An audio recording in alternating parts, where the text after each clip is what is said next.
Hi ಎಲ್ಲರಿಗೂ ನಮಸ್ತೆ, welcome to my channel.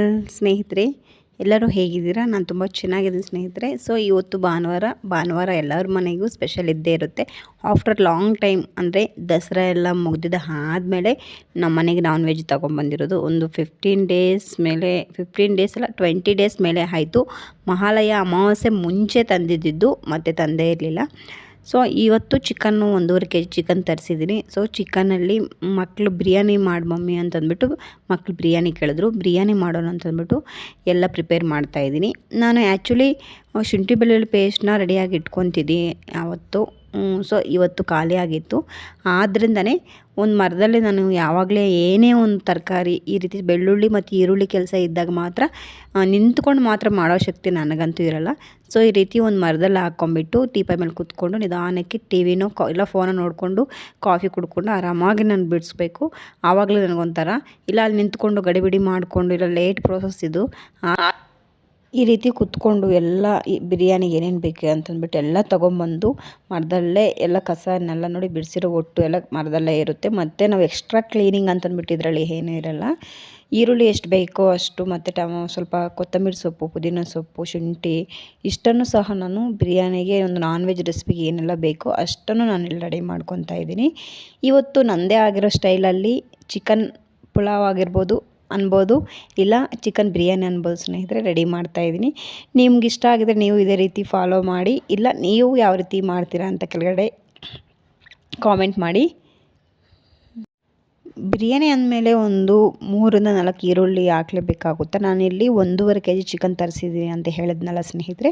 So ಇಲ್ಲಿ 1.5 kg ನಾನು ಬಿರಿಯಾನಿಗೆ ಹಾಕಲ್ಲ, ಜಸ್ಟ್ ಒಂದು ಅರ್ಧ kg ಇಲ್ಲ ಅರ್ಧ kgಲಿ ಇನ್ನೂ ಕೆಲವೊಂದು ಸ್ವಲ್ಪ ತೆಗೆದಿಕ್ತೀನಿ. ಯಾಕಂದರೆ ಬಿರಿಯಾನಿಯಲ್ಲಿ ಮಕ್ಕಳು ಜಾಸ್ತಿ ಚಿಕನ್ ಪೀಸಸ್ನ ಇಷ್ಟಪಡಲ್ಲ, ಅದೇ ಕಾರಣಕ್ಕೆ. ಸೊ ಈ ರೀತಿ ಈರುಳ್ಳಿಗಳೆಲ್ಲ ಬಿಡಿಸಿದ ಆದಮೇಲೆ ನಿಜವಾಗ್ಲೂ ಹೇಳ್ತೀನಿ, ಮಳೆಗಾಲ ಬಂತಂದರೆ ಈರುಳ್ಳಿ ಮಾತ್ರ ತಗೋಬೇಕಂತಂದರೆ ಎಷ್ಟು ಸರ್ಚ್ ಮಾಡಬೇಕಂತಂದರೆ ಒಂದು ಸುಮಾರು 3-4 ಅಂಗಡಿ ಆದರೂ ನಾವು ಸರ್ಚ್ ಮಾಡಬೇಕು. ಮೇಲೆ ಚೆನ್ನಾಗಿರುತ್ತೆ, ಒಳಗಡೆ ಎಲ್ಲ ಕೊಳ್ತೋಗಿರುತ್ತೆ, ಇಲ್ಲ ಮೇಲೆ ಕೊಳ್ತೋಗಿ ಒಳಗಡೆ ಚೆನ್ನಾಗಿರುತ್ತೆ ಕೆಲವೊಂದು, ಇಲ್ಲ ಈ ಥರ ಎಲ್ಲ ಏನೋ ಮೇಲ್ಗಡೆ ಒಂದು ವೈರಸ್ ಥರ ಎಲ್ಲ ಬ್ಲಾಕ್ ಆಗಿರುತ್ತೆ. ಸೊ ಆದ್ದರಿಂದನೇ ಮಳೆಗಾಲದಲ್ಲಿ ತುಂಬ ಕಷ್ಟ. ತರಕಾರಿಗಳನ್ನ ಎಲ್ಲ ಸ್ವಲ್ಪ ನೀಟಾಗಿ ವಾಶ್ ಮಾಡ್ಕೊಳ್ಳೋದಾಗಿರ್ಬೋದು, ಆಯ್ಕೆ ಮಾಡ್ಕೊಳ್ಳೋದಾಗಿರ್ಬೋದು, ಪ್ರತಿಯೊಂದು ಮೇಂಟೈನ್ ಮಾಡಬೇಕಂದ್ರೆ ಮಳೆಗಾಲದಲ್ಲಿ ತುಂಬ ಕಷ್ಟನೇ ಅಂತಲೇ ಹೇಳ್ಬೋದು. ಯಾಕಂತಂದರೆ ಮಳೆಗೆ ಬೆಳೆಗಳೇ ಸರಿಯಾಗಿ ಆಗೋಲ್ಲ. ಅದರಲ್ಲೂ ಮತ್ತು ಮಾರ್ಕೆಟಿಂದ ಇಲ್ಲಿ ನಮ್ಮ ತರಕಾರಿ ಶಾಪ್ಗಳು ಸೇರೋ ಅಷ್ಟೊತ್ತಿಗೆ ಎಷ್ಟಿಲ್ಲ ಅಂದರೆ ಒಂದು 3-4 ಡೇಸ್ ಆದರೂ ಆಗಿರುತ್ತೆ. ಕೆಲವರಾದರೆ ಡೈರೆಕ್ಟಾಗಿ ಮಾರ್ಕೆಟಿಂದ ತೊಗೊಂಬಂದಿದ್ದೀವಿ ಅಂತ ಹೇಳ್ತಾರೆ, ಬಟ್ ಅವ್ರು ಸ್ಟಾಕ್ ಇಟ್ಕೊಂಡು ಮತ್ತೆ ನಮ್ಗೆ ಸೇಲ್ ಮಾಡ್ತಾರೆ.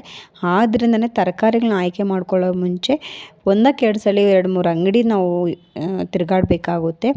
ಕಂಟಿನ್ಯೂಸ್ ಆಗಿ ರೆಗ್ಯುಲರಾಗಿ ನಂಬಿಕೆಯಿಂದ ಇರೋವಂಥ ಅಂಗಡಿಗಳೇನಾದರೂ ಫಸ್ಟಿಂದ ತೊಗೊತಾ ಇದ್ದೀವಿ, ಇವರು ಆ ರೀತಿ ಮಾಡಲ್ಲ ಅನ್ನೋ ಒಂದು ನಂಬಿಕೆ ಮೇಲೆ ತೊಗೊಂಡ್ರೆ ಒಂದೋಯ್ತು. ಇಲ್ಲಾಂದರೆ ತರಕಾರಿಗಳನ್ನಂತೂ ಆಯ್ಕೆ ಮಾಡ್ಕೊಳ್ಳೋದು ತುಂಬಾ ಕಷ್ಟ ನನ್ನ ವಿಚಾರದಲ್ಲಿ ಮಾತ್ರ. ಸೊ ಫೈನಲಿ ಹೇಳಿದ್ನಲ್ಲ ಸ್ನೇಹಿತರೆ, ಕೊತ್ತಂಬರಿ ಸೊಪ್ಪು ಮತ್ತು ಪುದೀನ ಸೊಪ್ಪನ್ನು ಸಹ ಬಿಡಿಸ್ಕೊತಾ ಇದ್ದೀನಿ. ಇವಾಗ ನೋಡಿ ಎಲ್ಲ ಈರುಳ್ಳಿ, ಬೆಳ್ಳುಳ್ಳಿ, ಕೊತ್ತಂಬರಿ, ಪುದೀನ ಮತ್ತು ಸ್ವಲ್ಪ ಶುಂಠಿನ ಎಲ್ಲನೂ ಈ ರೀತಿ ರೆಡಿ ಮಾಡಿ ಇಟ್ಕೊಂಡಿದ್ದೀನಿ. ನೋಡಿ ಚಿಕನ್ 1.5 kg ಅಷ್ಟು ಅವನು ಬರ್ನಿಂಗ್ ಮಾಡಿಕೊಂಡು ಓಡಿಸ್ಕೊಂಬಂದಿದ್ದಾನೆ. ಸೊ ಇವಾಗ ಇದನ್ನು ಪೀಸ್ಗಳಾಗಿ ಕಟ್ ಮಾಡಬೇಕು. ಅಂದರೆ ಅವನು ಮೀಡಿಯಮ್ ಸೈಜಲ್ಲೇ ಓಡಿಸ್ಕೊಂಬಂದಿದ್ದಾನೆ. ಸೊ ಇವಾಗ ನನಗೆ ಯಾವ ರೀತಿ ಬೇಕೋ ಆ ರೀತಿ ನಾನೇ ಕಟ್ ಮಾಡ್ಕೊತೀನಿ.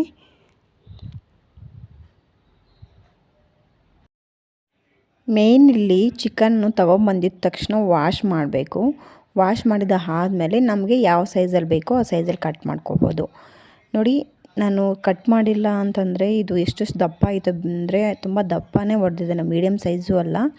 ಸೊ ಇಲ್ಲಿ ಬಿರಿಯಾನಿಗಾಗಿರ್ಬೋದು ನಾನು ಫ್ರೈ ಮಾಡಬೇಕಂತಿದ್ದೀನಿ ಸಾಯಂಕಾಲಕ್ಕೆ. ಮಾರ್ನಿಂಗಿಗೆ ಚಿಕನ್ ಬಿರಿಯಾನಿ ಮಾಡಬೇಕಂತಂದ್ಬಿಟ್ಟು ರೆಡಿ ಮಾಡ್ತಿರೋದು. ಸೊ ಅದನ್ನೆಲ್ಲ ವಾಶ್ ಮಾಡಿ ನಾನು ಚಿಕನ್ನ ನನಗೆ ಬೇಕಾಗಿರೋ ಸೈಜಲ್ಲಿ ಕಟ್ ಮಾಡಿದ ಆದಮೇಲೆ ಈ ರೀತಿ ಈರುಳ್ಳಿ ಮತ್ತು ಟೊಮೊಟೊನ ಬಿರಿಯಾನಿಗೆ ಹಚ್ತಾಯಿದ್ದೀನಿ. ನೋಡಿ ನಾವೆಲ್ಲ ರೆಡಿ ಮಾಡ್ಕೊಂಡು ಇಟ್ಕೊಂಡಿದ್ರೆ ಅಡುಗೆ ಮಾಡೋದಂತೂ ತುಂಬಾ ಈಸಿ ಸ್ನೇಹಿತರೆ. ಇನ್ನೊಂದು ಏನಂತಂದರೆ ಟೊಮೊಟೊನೂ ಅಷ್ಟೇ ಒಂದಕ್ಕೆ ಸಲ ಚೆಕ್ ಮಾಡಿ ಕಟ್ ಮಾಡೋ ಮುಂಚೆ. ಮೇಲ್ಗಡೆ ತುಂಬ ಚೆನ್ನಾಗಿರುತ್ತೆ, ಫ್ರೆಶ್ ಆಗಿ ಕೆಂಪಗಿರುತ್ತೆ, ಬಟ್ ಒಳಗಡೆ ಕಟ್ ಮಾಡಿದ್ರೆ ಬಿಳಿ ಹುಳುಗಳು ಓಡಾಡ್ತಿರುತ್ತವೆ. ಸೊ ಆದ್ದರಿಂದನೇ ನೀವು ಒಂದಕ್ಕೆರಡು ಟೊಮೊಟೊನೂ ಸಹ ಚೆಕ್ ಮಾಡ್ಕೊಂಡು ಕಟ್ ಮಾಡ್ಕೋಬೇಕು. ನಾವು ಹೆಲ್ತ್ ಪರ್ಪಸ್ಸಿಗೆ ಅಡುಗೆ ಮಾಡೋದ್ರ ಮೇಲೆ ಡಿಪೆಂಡ್ ಇರುತ್ತೆ. ಸ್ವಲ್ಪ ಇಂಚು ನೆಗ್ಲೆಕ್ಟ್ ಮಾಡಿದ್ದೀವಿ ಅಂತಂದರೆ ನಿಜವಾಗ್ಲೂ ತುಂಬ ಅನಾಹುತಗಳು ಎದುರ್ಕೋಬೇಕಾಗುತ್ತೆ ನಮ್ಮ ಒಂದು ಜೀವನದಲ್ಲಿ, ತಿಂಡಿ ವಿಚಾರದಲ್ಲಿ ಮಾತ್ರ. ಸೊ ಅದಾದಮೇಲೆ ಮತ್ತು ಶುಂಠಿ ಬೆಳ್ಳುಳ್ಳಿ ಪೇಸ್ಟ್ ಮಾಡಿಕೊಂಡು, ಅದೇ ನಾನು ಹೇಳಿದ್ನಲ್ಲ ರೆಡಿಮೇಡ್ ಶುಂಠಿ ಬೆಳ್ಳುಳ್ಳಿ ಪೇಸ್ಟು ಈ ನಾನ್ ವೆಜ್ ರೆಸಿಪೀಸ್ಗೆಲ್ಲ ತುಂಬ ಅಷ್ಟು ಟೇಸ್ಟ್ ಇರೋಲ್ಲ ಅಂತಂದ್ಬಿಟ್ಟು ಪ್ರೀವಿಯಸ್ ವೀಡಿಯೋಲೆಲ್ಲ ಹೇಳಿದ್ದೀನಿ. ಆದ್ದರಿಂದ ನಾನು ಹೋಮ್ ಮೇಡ್ ಶುಂಠಿ ಬೆಳ್ಳುಳ್ಳಿ ಪೇಸ್ಟ್ನ ಒಂದು ವಾರಕ್ಕೆ ಒಂದು 15 ದಿನಕ್ಕೆ ಆಗೋಷ್ಟು ರೆಡಿ ಮಾಡಿ ಇಟ್ಕೊಂಡ್ಬಿಡ್ತೀನಿ ಅಂತಂದ್ಬಿಟ್ಟು, ಇವತ್ತು ಖಾಲಿ ಆಗಿರೋದ್ರಿಂದ ಈ ರೀತಿ ಮಿಕ್ಸಿ ಜಾರ್ಗೆ ಹಾಕ್ಬಿಟ್ಟು ಕೊತ್ತಂಬರಿ, ಪುದೀನ, ಹಸಿಮೆಣಸಿನ್ಕಾಯಿ ಪೇಸ್ಟು ಮತ್ತು ಶುಂಠಿ ಬೆಳ್ಳುಳ್ಳಿ ಇಷ್ಟನ್ನು ನಾನು ಪೇಸ್ಟ್ ಮಾಡಿ ಇಟ್ಕೊಂಡಿದ್ದೀನಿ. ಅದಾದಮೇಲೆ ನಾನಿಲ್ಲಿ ಪಾತ್ರೆಯಲ್ಲೇ ಬಿರಿಯಾನಿ ರೆಸಿಪಿ ಮಾಡೋದು. ಯಾವುದೇ ಒಂದು ರೆಸಿಪಿ ಆಗಿರ್ಬೋದು, ನಾನು ಕುಕ್ಕರ್ನ ಯೂಸ್ ಮಾಡಲ್ಲ, ಸಾಂಬಾರಿಗೆ ಬಿಟ್ಟು. ಸೊ ಆದ್ದರಿಂದ ಈ ರೀತಿ ಪಾತ್ರೆ ಇಟ್ಕೊಂಡ್ಬಿಟ್ಟು ಅದಕ್ಕೆ ನಾನು ಸ್ವಲ್ಪ ತುಪ್ಪನ ಹಾಕ್ತಾಯಿದ್ದೀನಿ. ಬಿರಿಯಾನಿ ರೆಸಿಪಿ ಅಂತಂದರೆ ತುಪ್ಪ ಕಂಪಲ್ಸರಿ ಇಡಲೇಬೇಕಾಗುತ್ತೆ. ಸೊ ತುಪ್ಪ ಇದ್ದರೆ ಬಿರಿಯಾನಿಗೆ ಒಂದು ಸ್ವಲ್ಪ ಟೇಸ್ಟ್ ಆ್ಯಡ್ ಆಗುತ್ತೆ. ಅದಲ್ದಿರ ನೀವು ಬರೀ ಎಣ್ಣೆಯಲ್ಲೂ ಮಾಡ್ಕೊತೀವಿ ಅಂತಂದರೆ ಬರೀ ಎಣ್ಣೆಯಲ್ಲೂ ಮಾಡ್ಕೊಬೋದು, ಬಟ್ ತುಪ್ಪ ತಿನ್ನೋರು ಕಂಪಲ್ಸರಿ ಬಿರಿಯಾನಿಗೆ ತುಪ್ಪನ ಹಾಕ್ಕೊಂಡ್ರೆ ರುಚಿ ಅಂತೂ ಸಖತ್ತಾಗಿರುತ್ತೆ ಸ್ನೇಹಿತರೆ. ಸೊ 2 ಟೇಬಲ್ ಸ್ಪೂನ್ ಅಷ್ಟು ತುಪ್ಪನ ಹಾಕಿಬಿಟ್ಟು ಒಂದು 6 ರಿಂದ 8 ಟೇಬಲ್ ಸ್ಪೂನಷ್ಟು ಎಣ್ಣೆನ ಹಾಕ್ಕೊಂಡಿದ್ದೀನಿ. ಅದು ಬಿಸಿ ಆದಮೇಲೆ ನಾವು ಕಟ್ ಮಾಡಿ ಇಟ್ಕೊಂಡಿದ್ವಲ್ಲ ಈರುಳ್ಳಿ, 4 ಈರುಳ್ಳಿನ ನಾನು ಹಾಕ್ತಾಯಿಲ್ಲ, ಯಾಕಂದರೆ ನಾನು ಇದ್ರ ಜೊತೆಯಲ್ಲೇ ಫ್ರೈಯು ಸಹ ಮಾಡಬೇಕಾಗುತ್ತೆ. ಮತ್ತು ಸಪ್ರೇಟಾಗಿ ಏನು ಹಚ್ಚಿಟ್ಕೊಳ್ಳೋದು ಅಂತಂದ್ಬಿಟ್ಟು ಒಂದು ಈರುಳ್ಳಿ ಎಕ್ಸ್ಟ್ರಾನೇ ಕಟ್ ಮಾಡ್ಕೊಂಡಿದ್ದೆ ಫ್ರೈಗೂ ಅಂತಂದ್ಬಿಟ್ಟು. ಇಲ್ಲಿ 3 ಈರುಳ್ಳಿನ ಬಿರಿಯಾನಿಗೆ ಯೂಸ್ ಮಾಡಿ 1 ಈರುಳ್ಳಿಯಷ್ಟು ಫ್ರೈಗೆ ಎತ್ತಿಕ್ಕೊತಾ ಇದ್ದೀನಿ. ಟೊಮೊಟೊನ ಸಹ ಅಷ್ಟೇ 3 ಟೊಮೊಟೊ ತೊಗೊಂಡಿದ್ನಲ್ಲ, 4 ಟೊಮೊಟೊ ಇಲ್ಲಿ 3 ಟೊಮೊಟೊ ಇದಕ್ಕೆ ಬಿರಿಯಾನಿಗೆ ಹಾಕಿದ್ದೀನಿ, 1 ಟೊಮೊಟೊ ಅಷ್ಟು ಫ್ರೈಗೆ ಎತ್ತಿಕ್ಕಿದ್ದೀನಿ. ಸೊ ನೋಡಿ ಇವಾಗ ಈರುಳ್ಳೆಲ್ಲ ಹಾಕಿದ ಆದಮೇಲೆ ನಿಮ್ಮ ಹತ್ರ ಚಕ್ಕೆ, ಲವಂಗ, ಬಿರಿಯಾನಿ ಹೋಲ್ ಸ್ಪೈಸಸ್ ಅಂದರೆ ಏನೇನು ಹಾಕ್ತೀವಿ ಬಿರಿಯಾನಿಗೆ ಎಲ್ಲ ಇದ್ದರೆ ಹಾಕ್ಕೊಳ್ಳಿ. ನಾನಿಲ್ಲಿ ಚಕ್ಕೆ, ಲವಂಗ, ಏಲಕ್ಕಿ ಮತ್ತು ಬಿರಿಯಾನಿ ಎಲೆ ಇಷ್ಟನ್ನು ಮಾತ್ರ ಹಾಕಿದ್ದೀನಿ. ಅದೆಲ್ಲ ಹಾಕಿದ ಆದಮೇಲೆ ಈರುಳ್ಳಿ ಸ್ವಲ್ಪ ಬ್ರೌನ್ ಕಲರ್ ಬಂದಮೇಲೆ ನಾವು ಸಣ್ಣ ಹಚ್ಚಿಟ್ಕೊಂಡಿರುವಂತಹ ಟೊಮೊಟೊನ ಆ್ಯಡ್ ಮಾಡಬೇಕು. ಟೊಮೊಟೊ ಸ್ವಲ್ಪ ಬೇಗ ಬೇಯೋದಕ್ಕೆ, ಫ್ರೈ ಆಗೋದಕ್ಕಂತಂದ್ಬಿಟ್ಟು ಸ್ವಲ್ಪ ಒಂದು ಅರ್ಧ ಟೇಬಲ್ ಸ್ಪೂನಷ್ಟು ಉಪ್ಪನ್ನು ಹಾಕಿದ್ದೆ. ಸೊ ಇವಾಗ ಟೊಮೊಟೊ ಮೆಲ್ಟ್ ಆದಮೇಲೆ ನಾವು ರುಬ್ಬಿಟ್ಕೊಂಡಿರುವಂತಹ ಈ ಮಸಾಲೆನ ಹಾಕ್ತಾಯಿದ್ದೀನಿ ಸ್ನೇಹಿತರೆ. ಈ ಮಸಾಲೆ ಹಸಿ ಸ್ಮೆಲ್ ಹೋಗೋವರೆಗೂ ಈ ರೀತಿ ಕೈ ಆಡಿಸ್ಬೇಕು ಟೊಮೊಟೊದಲ್ಲೇ. ತುಂಬ ಈ ಟೈಮಲ್ಲಿ ಮಾತ್ರ ತುಂಬ ಘಮ ಘಮ ಅಂತ ಇರುತ್ತೆ, ಮನೆಯೆಲ್ಲ ತುಂಬ ಚೆನ್ನಾಗಿ ಸುವಾಸನೆ ಬರ್ತಾಯಿದೆ. ಯಾಕಂದರೆ ಶುಂಠಿ ಬೆಳ್ಳುಳ್ಳಿ ಮತ್ತು ಕೊತ್ತಂಬರಿ, ಪುದೀನ ಇಷ್ಟೆಲ್ಲ ಹಾಕಿ ನಾವು ರುಬ್ಬಿರೋದ್ರಿಂದ ಆ ಫ್ರೇಗ್ರೆನ್ಸಿ ಅನ್ನೋದು ಖಂಡಿತ ಗೊತ್ತಾಗ್ಬಿಡುತ್ತೆ ಇವ್ರ ಮನೆಗೆ ಬಿರಿಯಾನಿನೇ ಮಾಡ್ತಿದ್ದಾರೆ ಅಂತಂದ್ಬಿಟ್ಟು. ಅಷ್ಟು ಚೆನ್ನಾಗಿ ಸ್ಮೆಲ್ ಬರುತ್ತೆ ಎಣ್ಣೆ ಜೊತೆ ಫ್ರೈ ಮಾಡಬೇಕಂತಂದರೆ. ಇವಾಗ ನೋಡಿ ಹಸಿ ಸ್ಮೆಲ್ಲೆಲ್ಲ ಹೋಗಿದ್ದ ಆದಮೇಲೆ ಸ್ನೇಹಿತರೆ, ನಾನು ಸ್ವಲ್ಪ ಬಿರಿಯಾನಿ ಪೌಡ್ರ್, ನಾನು ಹೇಳಿದ್ನಲ್ಲ ಚಿಲ್ಲಿ ಪೌಡರ್ ಸ್ವಲ್ಪ ತೊಗೊತಾ ಇದ್ದೀನಿ. ಯಾಕಂದರೆ ಹಸಿಮೆಣಸಿನ್ಕಾಯಿ ಖಾರ ಇಲ್ಲ ಅನ್ನೋ ಒಂದು ಕಾರಣಕ್ಕೆ. ಮತ್ತು ಅದ್ರ ಜೊತೆಗೆ ಸ್ವಲ್ಪ ಗರಂ ಮಸಾಲೆನ ಹಾಕ್ತಾಯಿದ್ದೀನಿ. ಬಿರಿಯಾನಿ ಪೌಡರ್ ಮತ್ತು ಧನಿಯಾ ಪೌಡರ್ ಎಲ್ಲನ ಹಾಕಿದ ಆದಮೇಲೆ ಸ್ವಲ್ಪ ನೀರನ್ನು ಹಾಕಿಬಿಟ್ಟು ಚೆನ್ನಾಗಿ ಮಿಕ್ಸ್ ಮಾಡಿ ಚಿಕನ್ನ ವಾಶ್ ಮಾಡಿ ಇಟ್ಕೊಂಡಿರುವಂಥ ಚಿಕನ್ನ ಹಾಕಿದೆ. ನಿಮಗೆ ಆ ವಿಡಿಯೋ ಕ್ಲಿಪ್ ಅನ್ನೋದು ಮಿಸ್ ಆಗಿದೆ. ಸೊ ನಾನು ಎಷ್ಟು ಚಿಕನ್ನ ಹಾಕಿದೆ ಅಂತಬಿಟ್ಟು ಕ್ವಾಂಟಿಟಿ ನಿಮಗೆ ತೋರ್ಸೋಕ್ಕಾಗಿಲ್ಲ. ಜಸ್ಟ್ ನಾನು ಅರ್ಧ ಕೆಜಿಯಲ್ಲಿ ಒಂದು ಇಡಿಯಷ್ಟು ತೆಗೆದಿಕ್ಬಿಟ್ಟು ಮಿಕ್ಕಿದ್ದನ್ನೆಲ್ಲ ನಾನು ಬಿರಿಯಾನಿಗೆ ಹಾಕಿದೆ.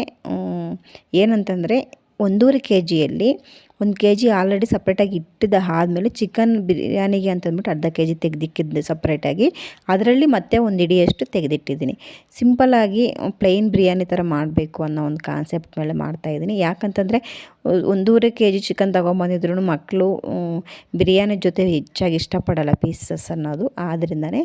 ಸೊ ಅದು ಚೆನ್ನಾಗಿ ಬೆಂದ ಮೇಲೆ ಎಣ್ಣೆಯಲ್ಲೇ ಸ್ವಲ್ಪ ಫ್ರೈ ಮಾಡಿಕೊಂಡೆ. ಚಿಕನ್ ಪೀಸಸ್ಗೆ ಮಸಾಲೆ ಎಲ್ಲ ತುಂಬ ಚೆನ್ನಾಗಿ ಹಿಡಿಬೇಕು ಅನ್ನೋ ಒಂದು ಕಾರಣಕ್ಕೆ ಫ್ರೈ ಮಾಡಿದ ಆದಮೇಲೆ ನಾನು ಇಲ್ಲಿ 2.5 ಬೌಲಷ್ಟು ಅಕ್ಕಿನ ತಗೊಂಡಿದ್ದೆ. ಅದಕ್ಕೆ ತಕ್ಕಂಗೆ ನೀರನ್ನು ಸೇರಿಸಿದ್ದೀನಿ ನಾನು. ಫೈನಲಿ ನಾನಿಲ್ಲಿ ಏನು ಮಾಡ್ತಾಯಿದ್ದೀನಿ ಅಂತಂದರೆ ಸ್ನೇಹಿತರೆ, ನೀರನ್ನೆಲ್ಲ ಹಾಕಿದ ಆದಮೇಲೆ ಅಕ್ಕಿನೂ ಸಹ ಹಾಕಿದ್ದೆ. ಅದು ವಿಡಿಯೋ ಕ್ಲಿಪ್ ಮಿಸ್ ಆಗಿದೆ. ಸೊ ಇಲ್ಲಿ ಹಸಿ ಕರಿಬೇವು ಸೊಪ್ಪು ಫೈನಲಿ ಕ್ಯಾಪ್ ಮುಚ್ಚೋ ಟೈಮಲ್ಲಿ ಹಸಿ ಕರಿಬೇವು ಸೊಪ್ಪು ಜಾಸ್ತಿ ಹಾಕ್ತಾಯಿದ್ದೀನಿ.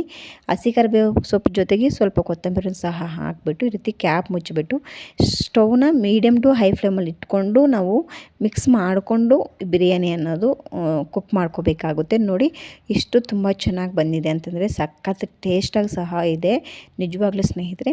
ಬಿಸಿ ಬಿಸಿಗೆ ಸ್ವಲ್ಪ ಇದಕ್ಕೇನು ನಮ್ಮ ಮನೆಗೆ ಏನು ಮೊಸರು ಅದು ಇದು ಏನೂ ಬೇಕಾಗಿಲ್ಲ.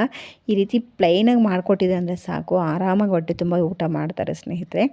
ಕೆಲವ್ರಿಗೆ ಇದಕ್ಕೆ ಮೊಸರು ಬೇಕು, ಈರುಳ್ಳಿ ಬೇಕು, ಕುಕುಂಬರ್ ಬೇಕು ಅಂತಂದ್ಬಿಟ್ಟು, ಬಟ್ ನಮ್ಮ ಮನೆಗೆ ಎಲ್ಲ ಇದ್ದರೆ ಓಕೆ, ಇಲ್ಲ ಅಂತಂದರೆ ಕಂಪಲ್ಸರಿ ಇರಲೇಬೇಕಂತೇನಿಲ್ಲ.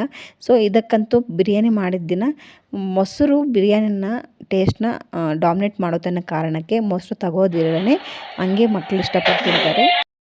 ಸೊ ಫೈನಲಿ ಇವತ್ತು ನಮ್ಮ ಭಾನುವಾರದಲ್ಲಿ ಚಿಕನ್ ಬಿರಿಯಾನಿ ರೆಸಿಪಿ ರೆಡಿ ಆಯಿತು ಸ್ನೇಹಿತರೆ. ಮಕ್ಕಳಿಗೆ ಸರ್ವ್ ಮಾಡ್ತಾಯಿದ್ದೀನಿ.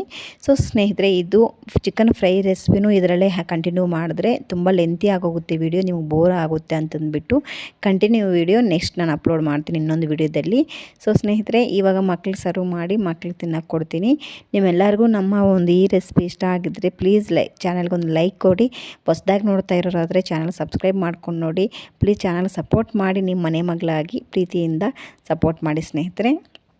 ಸೊ ಬಿಸಿ ಬಿಸಿ ಬಿರಿಯಾನಿ ರೆಡಿಯಾಗಿದೆ, ತಿನ್ನೋಕ್ಕೆ ಮಕ್ಕಳು ರೆಡಿ ಇದ್ದಾರೆ. ನನಗಂತೂ ತುಂಬ ಎಕ್ಸೈಟ್ಮೆಂಟ್. ಮಕ್ಕಳು ತಿಂದಿದ್ದ ಆದಮೇಲೆ ಫೀಡ್ಬ್ಯಾಕ್ ಕೊಡಬೇಕು ನನಗೆ, ಅವ್ರ ಕಡೆಯಿಂದ ಹೇಗಿದೆ ಅಂತಂದ್ಬಿಟ್ಟು ಒಂದು ಫೀಡ್ಬ್ಯಾಕ್ ತಗೊಂಡ್ರೆ ನಾನು ಅಷ್ಟು ಕಷ್ಟಪಟ್ಟು ಮಾಡಿದ್ದಕ್ಕೆ ಒಂದು ಫಲ ಅನ್ನೋದು ಸಿಗುತ್ತೆ, ಒಂದು ಸ್ಯಾಟಿಸ್ಫ್ಯಾಕ್ಷನ್ ನಮಗೆ ಮಾತ್ರ.